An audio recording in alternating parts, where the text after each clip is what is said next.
I'm Vanessa Zoltan. I'm Daniel Schrader. And this is Let's Ask Taylor Swift.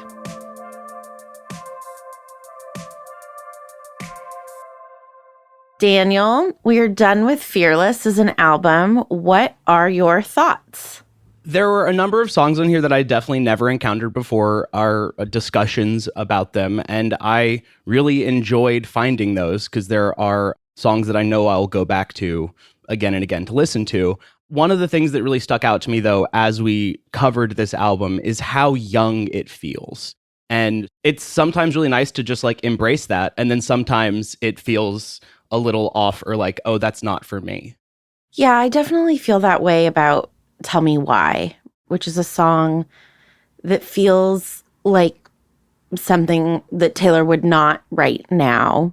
Really, the way that I've landed on that song is it's not meant to be about physical abuse, and it is trying to use abuse as metaphor, and that is something that someone who's never really thought about abuse would do, that like it feels like being punched, but you don't know what it's like to get punched. And what really struck me, though, was given that Love Story and You Belong With Me are the two breakthrough songs from this album, it's really a lot about heartbreak. It's really a lot about being dumped, being sad, or being scared that you have a crush. It's about the right before, the right after of the love for the most part. I mean, even You Belong With Me, right, is about longing more than love. Yeah. I thought of this as an album about love songs, and it's really about the complications on either side of love. Yeah, well, and I think that like Taylor's larger project as an artist is about love. That is her entire like approach to songwriting in a lot of ways. And so I think it's really interesting to see in her early album that coming through so strongly and having such variety in it. I think that there are so many different perspectives of that longing and that love and loss and all of those things. Tell Me Why that you just brought up actually is, even though, yes, is it troubling that we are using physical abuse as a metaphor? Certainly. But it's going to be one of the songs that I go back to because it's a banger. It is a lot of fun to listen to. I was listening to it right before we sat down to record, and it's just like, yeah, this song I can jam to. Maybe I'll ignore the physical abuse lyrics at the top, but overall, like, let them wash over you. Yeah, I'll just let those lyrics wash over me, let them go on by, and just enjoy the jam. Yeah. I'm taking Change with me. Hallelujah. Hallelujah. It is now on my workout playlist, and I find it very boppy. I was able to articulate something about myself, Daniel, earlier this week that I had never been able to say before. And that is that I only like TV shows and movies that could possibly make me cry.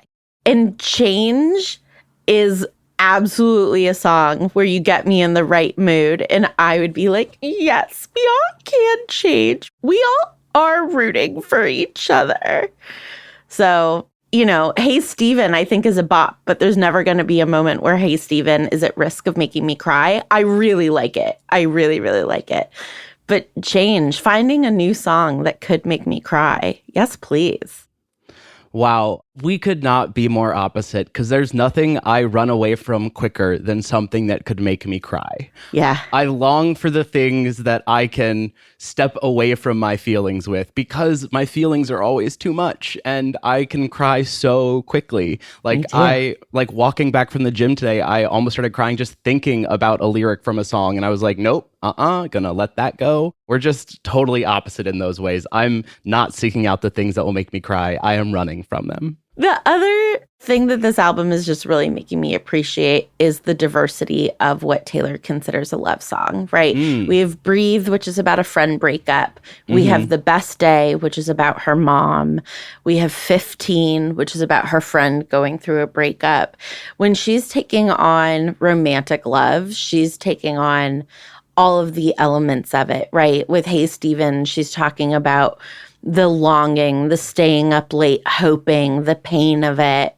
With White Horse, she's talking about betrayal. She's really getting into the nooks and crannies of all different parts of this. Yeah, well, and what I think is interesting about that is that like this album is called Fearless, and yet like something that I think is so present in so many of the songs is fear, is like Yes. being scared of not getting the guy or losing the guy or never being seen, things like that. Like, Yeah. I just think that's a really interesting juxtaposition between the name of the album and like the content of it. Yeah, that's so interesting because you're not brave if you're not scared, but if you're scared, you're not fearless. It's about this desire to be fearless. Right. And we open the album with that song, and then everything after that is, but I'm scared and still I persist. Yep. Yep. Speaking of 15, though. Yes. I gotta say that, like, going into this album, I knew 15 is like, oh, that's that song that everybody knows the chorus of. Great. But getting into the lyrics with you, I found myself liking it much less. Yeah. It really did change how I think about that song, because I hadn't considered it as having to do with like a potential loss of virginity, and yet it's kind of right there on the box. Yeah, I think it's my least favorite song on the album, more than Tell Me Why, which feels heartfelt even in its misconception. 15, it just really feels scoldy to me. You know, we talked with Aaron Moon about the evangelical ideas that Taylor is going to spend later years deconstructing. This feels like a moment that she's deep within it and is prizing virginity and is considering the quote unquote loss of virginity as a real loss. And so I'm really glad we looked at it, because I think it makes, you know, But Daddy, I Love Him so much more interesting in the context of the fact that 15 was a song that she wrote. But yeah, I would say that it's the song on the album that aged the worst to me as well. Totally. The song that I think I disliked the most in our discussions was Love Story. I'm still mad about Romeo and Juliet getting married and happily ever aftering. I'm so glad you brought this up, because I was thinking about it the other day and I was like, I still don't understand Daniel's argument about why tragedy is better. I love a tragedy. I think tragedies are cathartic. I think that they are often true. I'm about to tell you why I love tragedy. I want to make sure to understand why you love tragedy. It's not that I like love tragedy more than I love a happy ever after. Yeah. But you brought up catharsis, and that made me think about this song again, Love Story, because I feel like my problem with this song is that it doesn't actually allow me to purge my emotions in the way that catharsis is meant to. I feel like it kind of gets me almost there and then cuts it off and is like, oh, well, you don't actually get to feel all of these feelings that this song is getting to, because, oh, we just solved the problem and it's fine.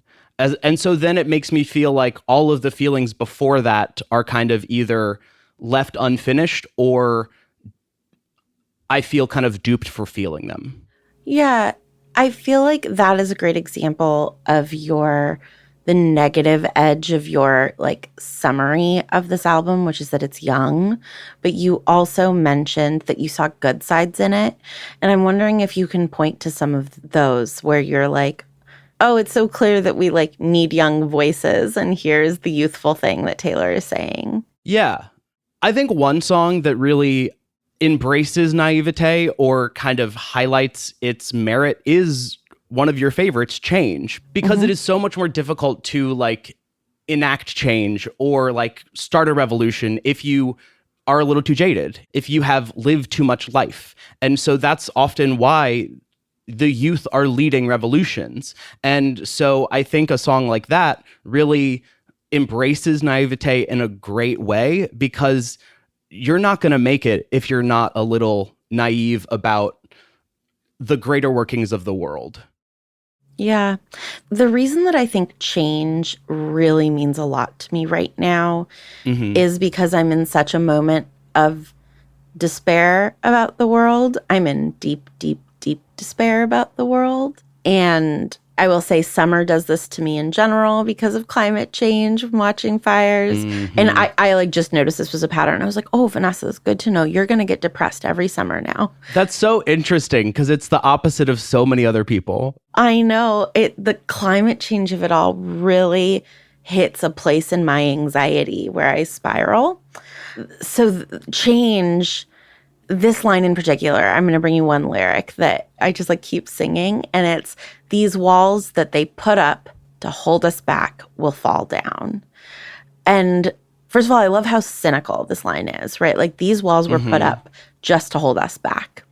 And like that acknowledges that like there is intention behind these walls that are put up, these unfair things that exist. It's not natural order, that things are harder for some people than others, at least not most of the time. And I think that I'm in a moment where I'm watching so many walls get put up to hold people back. Yeah. I mean, concentration camps are being built, right? Yeah. In the middle of our country. And I don't want to adopt this feeling of like, but it's fine because they'll fall down, right? And the next line is, it's a revolution, right? The time will come for us to finally win. There's this scope of faith and distance in this, that the walls that they put up to hold us back will fall down. And I really want to make sure to never forget all the suffering that is happening in the meantime.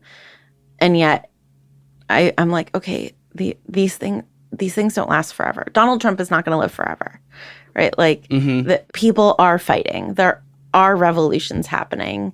And so, yeah, this, and then we'll sing Hallelujah. It's very future tense oriented, and it's just the kind of sort of like reminder of the possibility of hope that I feel like I need right now. I mean, because well, she did write it for a very specific like reason too. Totally. But obviously, it is so affecting in many other ways. Like, I totally get where you're coming from. And are you sending me into my own spiral of despair right now? Perhaps. I'm sorry. No, of course. To quote Taylor Swift, she had a marvelous time ruining everything. Exactly. Yeah, I just think it's so interesting that like change is the one you like the most. Yeah. I will say the other one is White Horse. Okay. I love White Horse in part for being on the same album as Love Story, right? Because it is, in Love Story, she is a princess where a man comes in on a white horse and she saves herself, but they get to run away together. And Taylor Swift in the same album saying, I'm not a princess, this ain't a fairy tale, I'm not the one you'll sweep off your feet, right? Like, I don't know, it's canny to me. And it's not totally cynical. She's saying, I'm not the one you'll sweep off her feet. You might sweep someone else off of her feet, but like, it's not us, right? I'm not your princess. I really love the song. I mean, it's a song that could make you cry. So, but I love that within the same album, she is lauding and playing with fairy tales and also deconstructing them. Oh, yeah. I think this album is very obsessed with fantasy and fairy tales and things like that. But what I love about White Horse is that by the end of the song, that fairy tale for her becomes going out into the bigger world and finding more, as opposed to the fairy tale being happily ever after with Romeo and Juliet. It's no, my happily ever after is like, there's a big world outside of this small town that is waiting for me and that I get to embrace. Yeah. One other song I did want to talk about, simply because I didn't really think about it much beforehand, and I probably won't think about it much as a song afterward, but the song that I really love because of our conversation about it is The Way I Loved You, because I really loved imagining this song being about a girl being the beard for a gay guy, and maybe not realizing it, or like him not knowing it either. It just brought me back to such a personal place in my life that I really enjoyed seeing it and didn't realize I would feel so directly seen by a Taylor Swift song from 2008. Yeah. So I feel like we've kind of answered the question, what is this album an anthem for, right? It's about different kinds of love and all of the accompanying feelings around love. Longing, heartbreak, fear, right? Like all of that. When can you imagine putting it on for yourself? My first thought is I imagine putting it on for myself when my niece is 15 and is crying to me about a boy. And I'm just like, sit down. We got something to listen to. Yeah. That's like my first thought. What about you? I think it's a great album for the very beginning of a relationship. I feel like we've talked about this. There's a difference between beginnings of relationships and honeymoon periods of relationships, right? Where the beginning of a relationship is actually really scary. And you're like, are they as great as they seem? I don't know. Do they like me back as much? I don't know, right? That anxiety.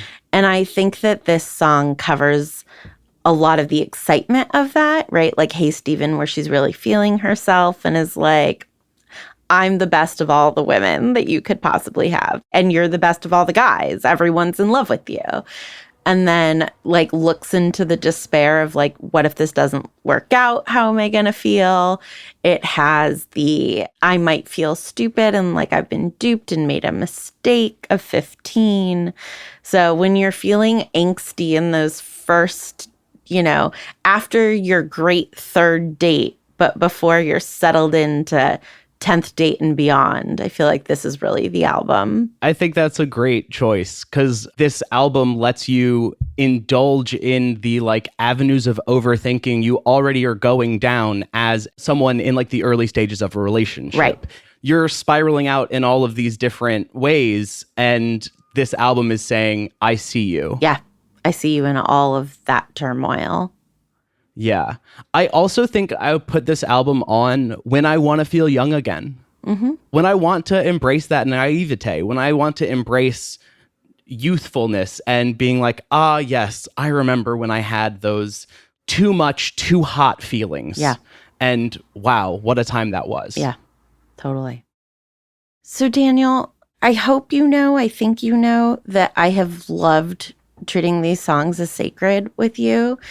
And I feel like one of the things that we've really learned by making these last however many episodes, 25-ish episodes, that one of the things that we have been missing in treating the songs individually as sacred is the thing that I think might be most sacred about Taylor Swift, which is the way that people love her.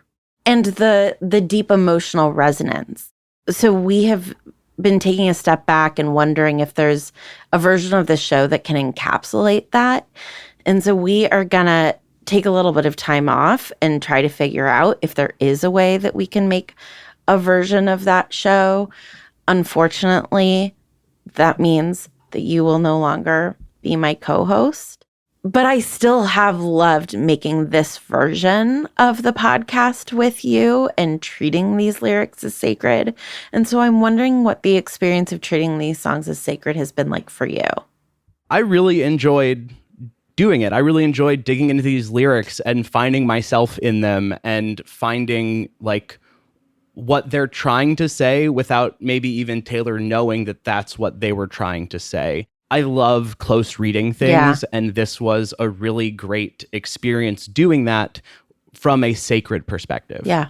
Just having done this with Harry Potter for the last 10 years, I found it more difficult to do with songs than with a novel, which was a really interesting experience because so much of what you do in, treating a text as sacred at a temple or in church is you pick short bits of text. And so I didn't think that there would be a big difference. And yet, like sometimes a single quote felt too small given that a song is an enclosed universe. And then sometimes just like the song as a whole felt like too much to reckon with. But what I love about treating something as sacred is that it keeps you in the fight. Even when you're like, oh, this is hard. I don't know how to crack this. It's like, I am committed to this being generative for me in some way. And I really was grateful to have you as a partner in that, because I feel like whenever one of us was getting frustrated with the difficulty of treating a song as sacred in such a specific way, we were able to anchor each other. Totally. I couldn't have asked for a better partner to do this with. I have really enjoyed exploring these songs with you, but I agree wholeheartedly about the difficulty of songs versus a book. And I think you kind of hit the nail on the head with like, it's a whole encapsulated universe. Like having done an episode of Harry Potter with y'all, it was so easy to get lost in the text in a good way there because we're only talking about one chapter of a larger book. And so we're not evaluating the book in a way that I felt like I couldn't not with the songs, because the song was a whole thing. If we were to sit down and record an episode treating the entirety of Harry Potter and the Prisoner of Azkaban as sacred, that would be a much more difficult project than going chapter by chapter. I don't necessarily think that like it would have been great for us to go like stanza by stanza, but it is harder when something is a whole thing rather than taking pieces of it. Yeah. So in the history of Not Sorry, we've always had these sort of analogous ways of thinking about what we do. You know, Harry Potter and the Sacred Text, the podcast is like the weekly church attendance. Our Lectio Divina classes are like your Wednesday night Bible study. Our live shows are like Easter services or Rosh Hashanah services. They're like big church days. Mm-hmm. And I think that potentially what we've gotten wrong about Let's Ask Taylor Swift is that we've been treating the songs as sacred texts to look at, when really it's potentially that they're hymns. And what a hymn does differently, hymns are sacred, but you're not looking at hymns and analyzing them for deeper meanings. You go to hymns when you're having a feeling so it can accompany you on the feeling or change your feeling. You're feeling despair, you sing a hymn about hope. You're feeling stuck or emotionally blocked, you sing a hymn about despair so that you can have that feeling of catharsis.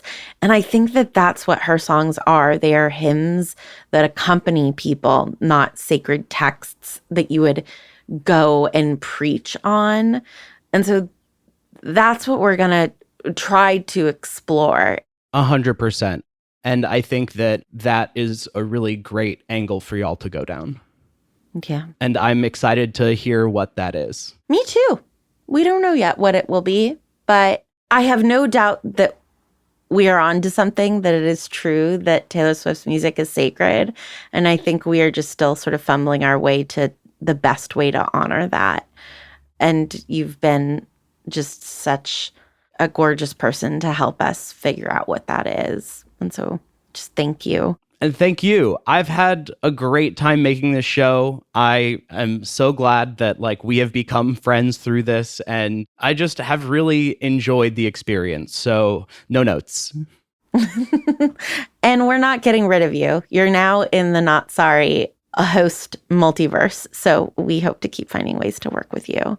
For sure. If you ever need to tap me for something, let me know. I'm around. Put me in, coach. So everybody, we're going to take a little bit of time off to sort of figure out what it means to deal with hymns, talk to some experts who know what that is. And we hope to come back to you within about a month. But we are in this, stumbling in the darkness place. We'll still be putting stuff out for our patrons. So if you want to hang out with us on Patreon, there will be new content there. And we will be back with you as soon as we can be.